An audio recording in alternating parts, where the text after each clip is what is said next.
নমস্কার, আমি অনির্বাণ চৌধুরী। শুরু করছি এডিট পেজ। উড়ির মতো সার্জিক্যাল স্ট্রাইক বা বালাকোটের মতো এয়ার স্ট্রাইক, দুটোর একটি অস্ত্র চীনের বিরুদ্ধে কেন প্রয়োগ করছে না ভারত? 16 জুন গালওয়ানে এক কর্নেল সহ 20 জন ভারতীয় সেনা শহীদ হন। তারপর একটাই প্রশ্ন ছিল বিরোধীদের, প্রত্যুত্তর কেন দেওয়া হবে না? প্রশ্ন ছিল দেশবাসীরও। ঠিক তার দুদিন পরে নরেন্দ্র মোদী জানান যে সংঘাতে চীন একতরফা মেরে গেছে এমন কিন্তু নয়, আমাদের জওয়ানরা মারতে মারতে মারা গেছেন। তারপরও বিভিন্ন পশ্চিমী মিডিয়ায় রিপোর্ট প্রকাশ্যে আসে সেখানে প্রায় 40 জন চীনা সেনার মৃত্যুর খবরও কিন্তু আমরা পাই। চীন যদিও নিজেদের তরফে মৃত্যুর কোনো খবর ঘোষণা করেনি এখনো অবধি। লাদাখে সার্জিক্যাল স্ট্রাইক বা এয়ার স্ট্রাইক করা সম্ভব নয়, এটাই সত্য, কারণ এলাকাটি চীনের মূল ভূখণ্ড লাগোয়া নয়। তিব্বত ও জিনজিয়াং প্রদেশ এই দুটো অঞ্চলের লাগোয়া, এবং দুই প্রদেশের মানুষই কিন্তু চীনের বিরুদ্ধে স্বাধীনতার লড়াই লড়ছেন। সেই দুই প্রদেশে হামলা চালালে চীনের কিচ্ছু যায় আসে না, কিন্তু তার মানে এই নয় যে কিছুই করা সম্ভব নয়। গালওয়ানে জওয়ানরা জীবন দিয়ে জমি রক্ষা করেছেন। তারপরেই প্রকৃত নিয়ন্ত্রণ রেখায় কঠোর হয়েছে ভারত। এবার আগ্রাসী অবস্থান নিল নয়াদিল্লি। 29শে আগস্ট প্যানগং লেকে শীত কেটে ঢোকার চেষ্টা করেছিল ড্রাগন বাহিনী। তারপরে ওই এলাকার সব পোস্ট দখল করে নিয়েছে ভারতীয় সেনারা। পাহাড় চূড়োয় এবার থেকে পজিশন নিয়ে থাকবেন স্নাইপাররা। এই তরফে বা ওই তরফে যদি নড়াচড়া দেখা গেলেই কিন্তু ট্রিগার টেপার স্বাধীনতা থাকছে এই তরফে আমাদের জওয়ানদের। শুধু পূর্ব লাদাখ নয়, লাদাখ থেকে অরুণাচল প্রদেশ 3500 লম্বা প্রকৃত নিয়ন্ত্রণ রেখাতেই ব্যাটেল রেডি ভারত। উপমহাদেশের শান্তি বজায় রাখা এখন সেটা কিন্তু এখন চীনেরই দায়িত্ব।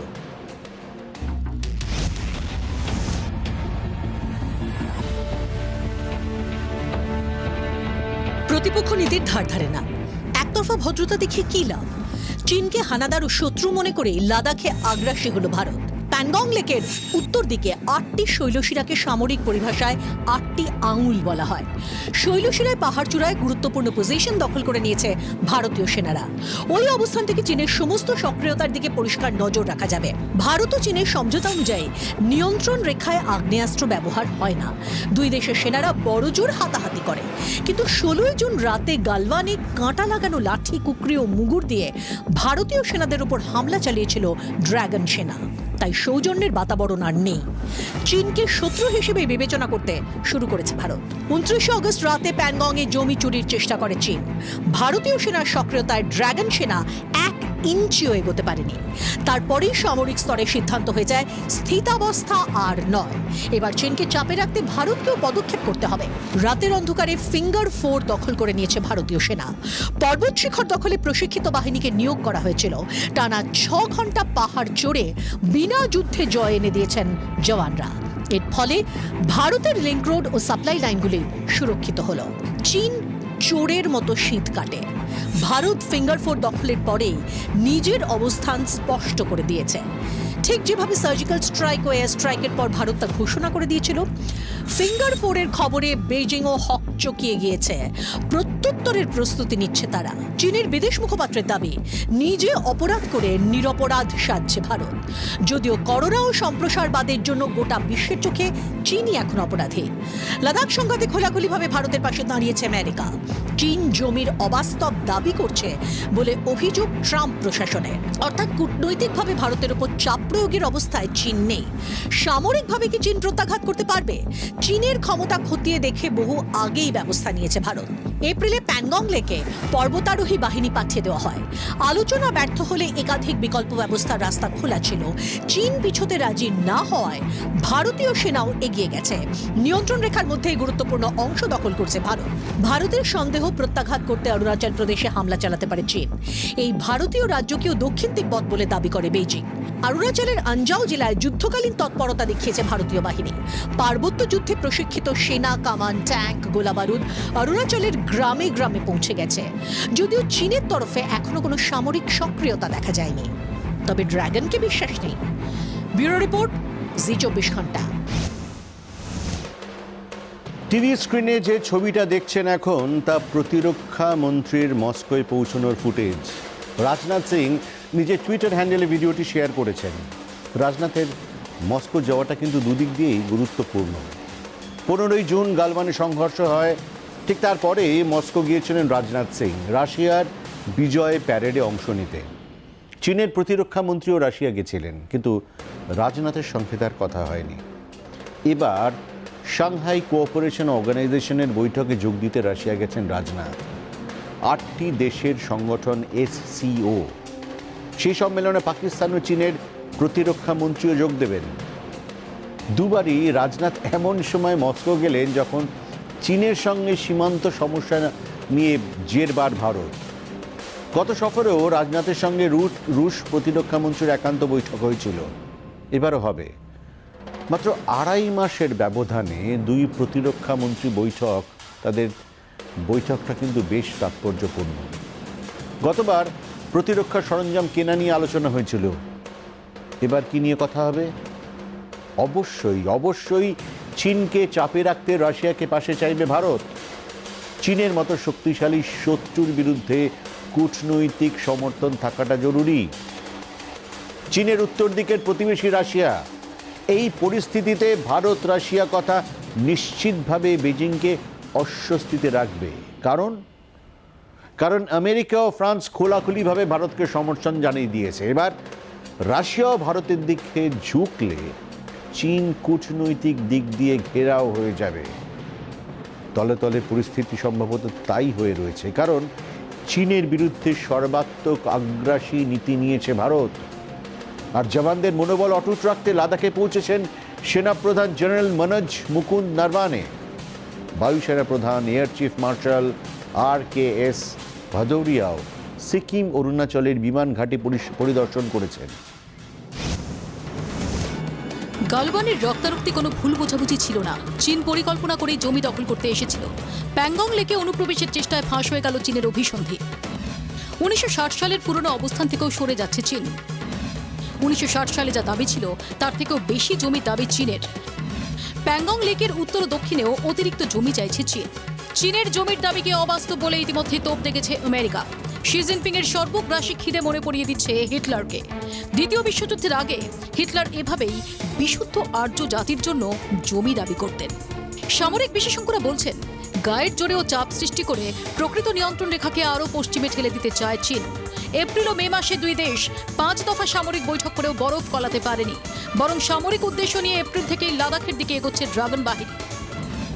পূর্ব লাদাখে তাদের 2 কোম্পানি ভ্রাম্যমাণ ডিভিশন সক্রিয় রয়েছে। জিনজিয়াং মিলিটারি ডিস্ট্রিক্টে রয়েছে একটি বিমানবাহী ব্রিগেড। পূর্ব লাদাখের জন্য আরও 2টি ডিভিশন সেনা তৈরি রয়েছে চীনের সিকিম, এবং অরুণাচলের জন্য সেনা রয়েছে তিব্বত মিলিটারি ডিস্ট্রিক্টে। চীনের ওয়েস্টার্ন থিয়েটার কমান্ডের আওতায় রয়েছে 2 মিলিটারি ডিস্ট্রিক্ট। জমি দখলের উদ্দেশ্য, তাই আলোচনায় কান দিচ্ছে না চীন। গালওয়ানে সংঘর্ষের পর চীনের বিদেশ মন্ত্রীর সঙ্গে নিজে কথা বলেছিলেন জাতীয় নিরাপত্তা উপদেষ্টা অজিত দোভাল। চীনের সদিচ্ছা থাকলে তখনই বিবাদ মিটে যেত, কিন্তু হয়েছে তার বিপরীত। 27 অগস্ট তিব্বতে এক রাজনৈতিক সম্মেলন করেন শি জিনপিং। তিব্বতে স্বাধীনতা আন্দোলন দমনে জোর দেন চীনের প্রেসিডেন্ট।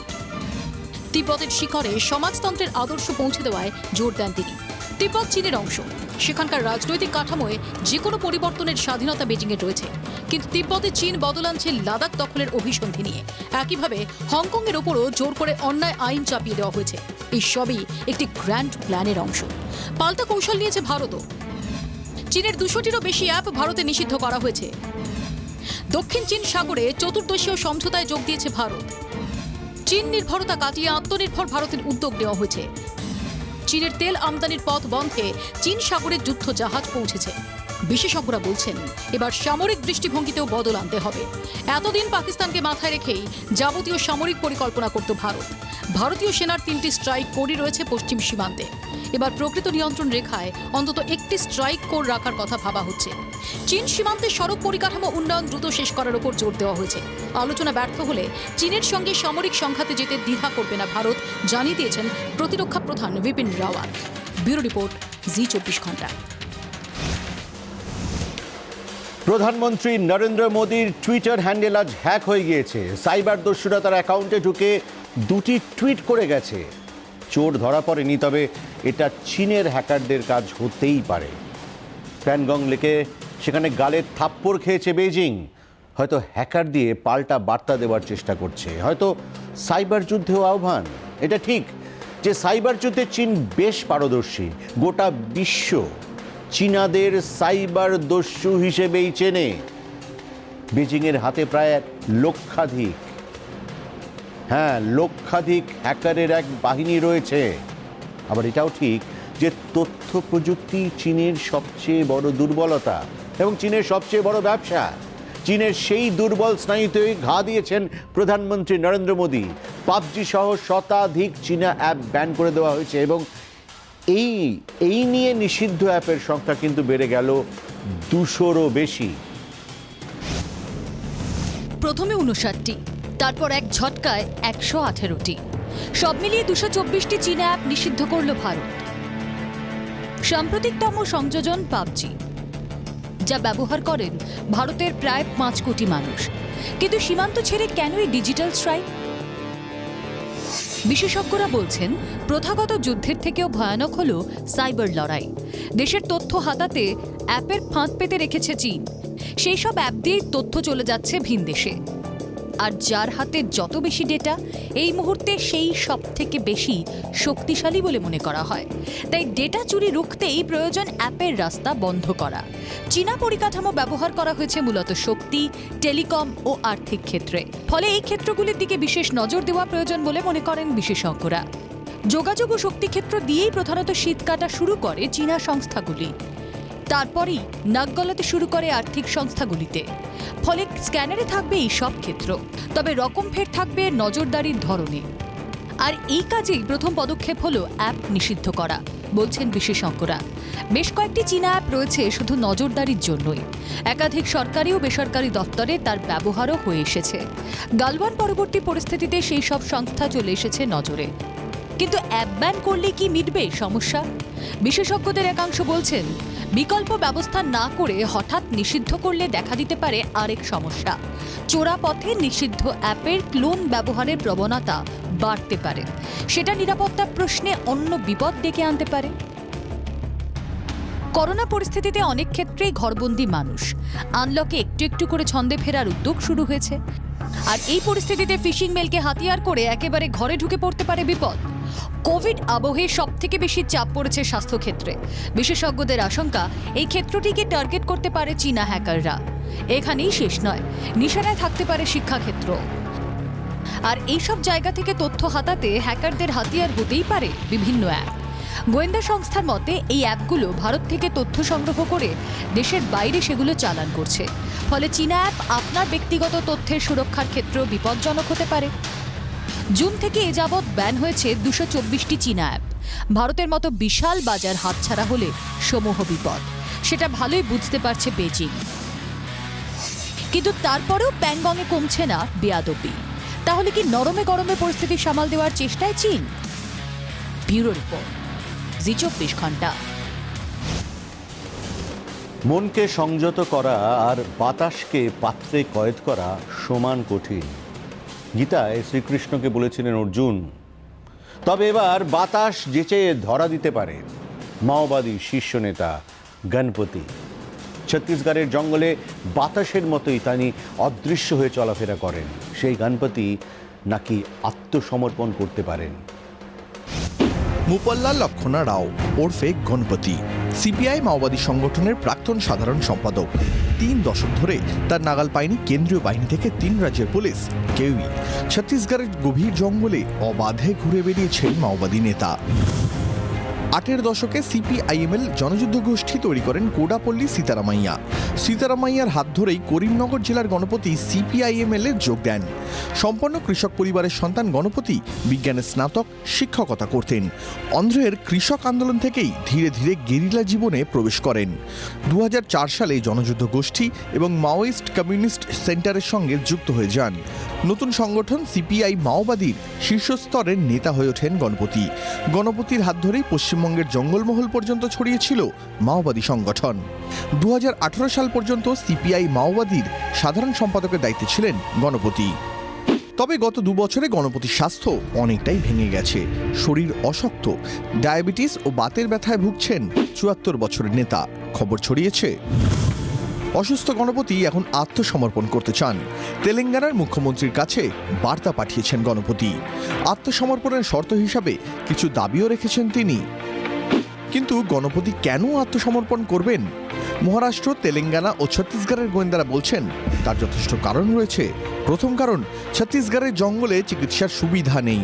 আর দ্বিতীয় কারণ, দলের মধ্যে মতানৈক্য।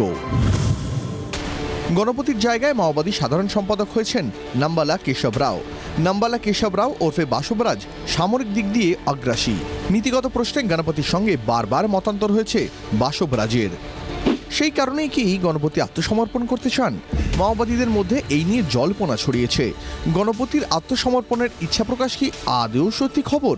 মাওবাদীদের একাধিক ইউনিটের মধ্যে মেসেজ চালাচালিতে সেই প্রশ্নের উত্তরই বারবার জানতে চাওয়া হচ্ছে।